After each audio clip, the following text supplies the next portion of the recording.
Bolj resno z astronomijo sem se začel ukvarjati po tistem dogodku z enim prijateljem iz veroučne skupine, ki je študiral na pedagoški, je šel naprej, in sem prišel do tega teleskopa, ki ni bil moj, in pogledal čez. To je bila pač ena taka izkušnja, čist drug svet se je odprl in sem pač vedel, da s tem ne bo. Imel sem pa potem v nekem smislu srečo, da je bilo to lih v ta pravem obdobju.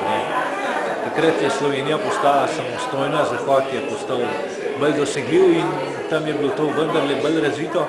Po drugi strani je bilo pa bolj še v svetovnem merilu to čist drug svet, ker se je ta digitalna tehnologija razvila, računalništvo, da recimo observatorij, če bi si začel ukvarjati s tem 20 let prej, bi bil verjeten nemogoča zadeva.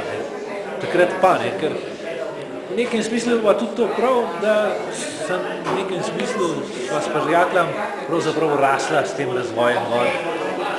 Nisva prišla na neki, kako bi rekel, kad te zanima, pa pol ugotoviš, da to ni tvoje. Dva sva pravzaprav rasla s to astronomijo. Ja, neraj opazujem komete. Ne vem, mogoče je to pač tista, ki bi rad kakšnega tudi odkril, rabiš sicer srečo, veliko, recimo v Sloveniji je Herman Mikuš velik, kako bi rekel, bolj zavzet opazovalec in iskalec kometov, pa ni imel sreče, imel njegov prijatelj, recimo, da bi odkril prvi slovenski komet, sploh če bil lep, tisti pa še nekaj boljšega, ker se pač kometi se spreminjajo zelo hitro. So malo časa vidni, eni bojo videli čez 3000 let, ker nas ne bojo več, ali pa vsaj nas, človeštvo verjetno še, so zato toliko zanimivi. Drugače pa nasplošno pa rad vse opazujem, zvezde, spremenljivke, kako je vesolje sestavljeno. Manj se ukvarjam s temi teorijami, kam gre, pa tako naprej, rad bi ga pravzaprav spoznal.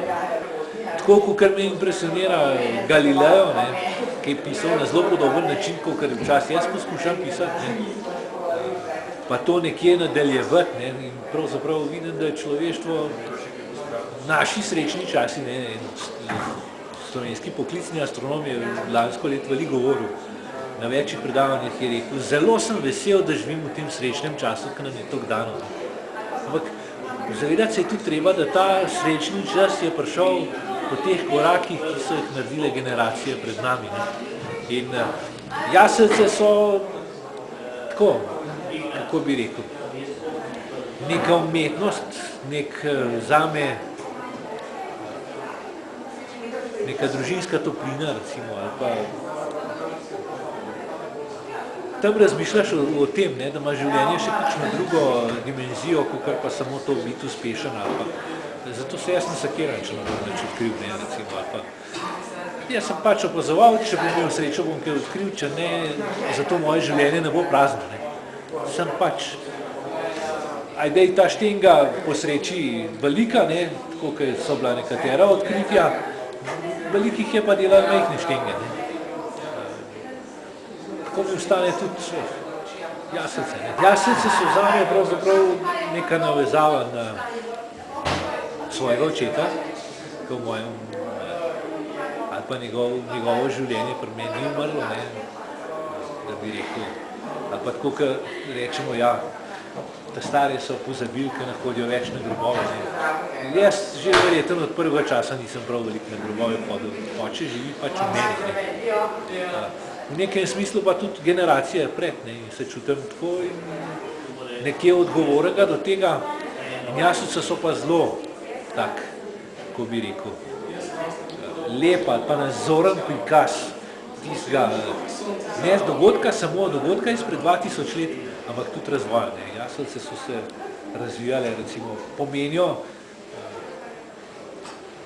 odmik človekovega razmišljanja, verjetno eden tak, bolj v širšem smislu, neke določene elite, da so ljudje začeli. Jasličarji so vse sorte. Nismo samo akademski umetniki, pa filozofi. Jaslice puščajo prostor zelo široko krogu. In bistvo današnjega srečnega časa je, da je toliko veliko stvari na voljo zelo širokega kroga. Jaslice sem pa začel zgradovati, ko je oče dogradil hišo. To je bilo, mislim, da leta 72.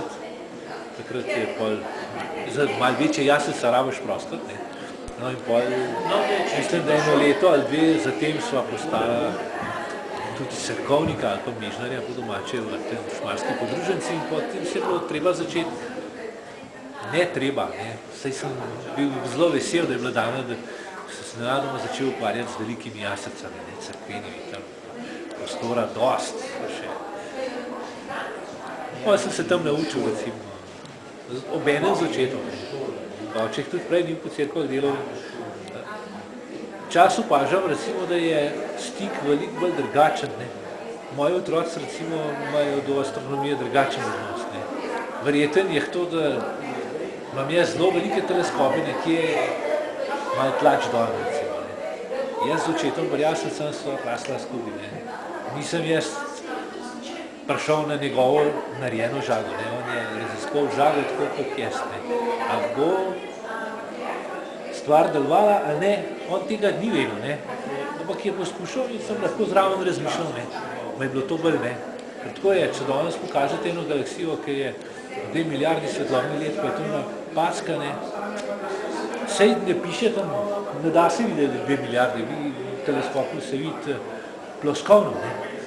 Ampak, če si pa rasel s teleskopi, recimo, tako sem jaz, z majhnim se to daleč vidi, pa pol ugotoviš, da tam odzad je pa še nekaj, da se več vidi.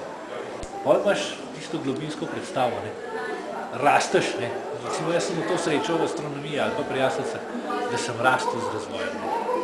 Rastel, to sem hotel dati filmu ime naslov Kogar bogovi ljubijo, to sem enkrat en članek napisal, ki je bil vreme zelo dober in imamo astronomiji probleme, recimo, velikrat je dež, pa polkaj, kaj že kar lepo, pa še ni njih najboljš, recimo, atmosfera je moteč element za opazovanje.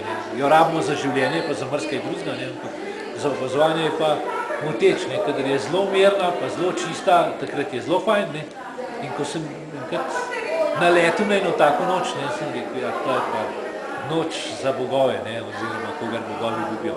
Ampak zdaj vidim, da pravzaprav v nekem smislu me je imel Bog, pa kakršenkoli že je, ne vem, če je predstava, kot sem rekel, mi imamo te pravi predstave v vesolju, pa imamo veliko predstav, pa verjeten vprašanje, ki je ta prava, me je imel ta Bog rad.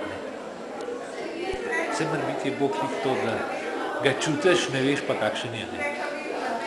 Hvala.